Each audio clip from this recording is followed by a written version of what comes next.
Chairman সাহেব, chairman সাহেব, বাড়ির থেকে বের হয়ে আসেন।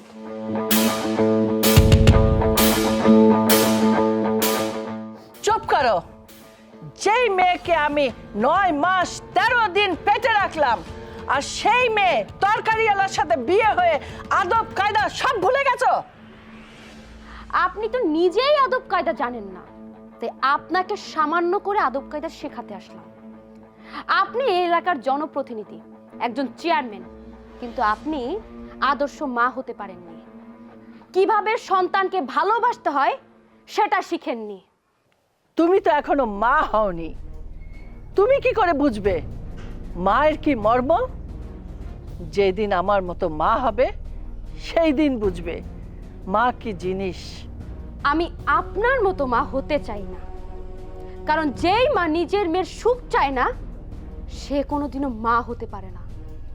আমার স্বামী, সে একজন সবজি বিক্রেতা, সে হালাল পথে উপার্জন করে, আর আপনি কিনা তাকে এই গ্রাম থেকে বের হয়ে যেতে বলেছেন। তোর জামাইয়ের জন্য আমি অনেক কিছু করতে চাইছি, কিন্তু সে কিছুই মেনে নেয় নাই।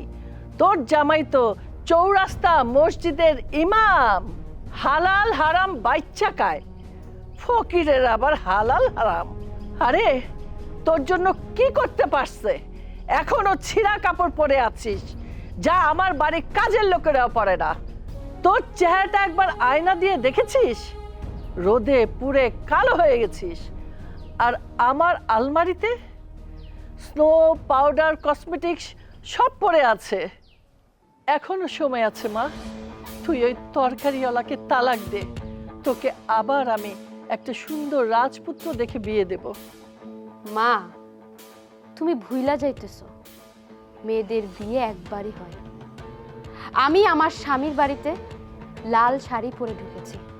ওই বাড়ি থেকে যদি আমাকে বের হতে হয় তাহলে সাদা কাফনের কাপড় পরে আমি বের হব, তার আগে আমি বাড়ি থেকে বের হব।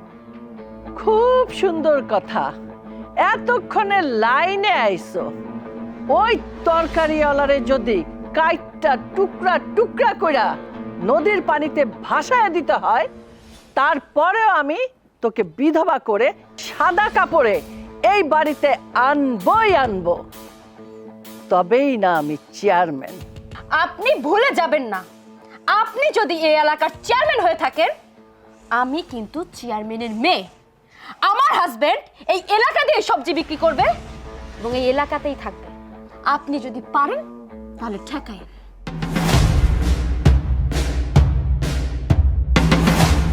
বুঝলি না, কিছুই বুঝলি না।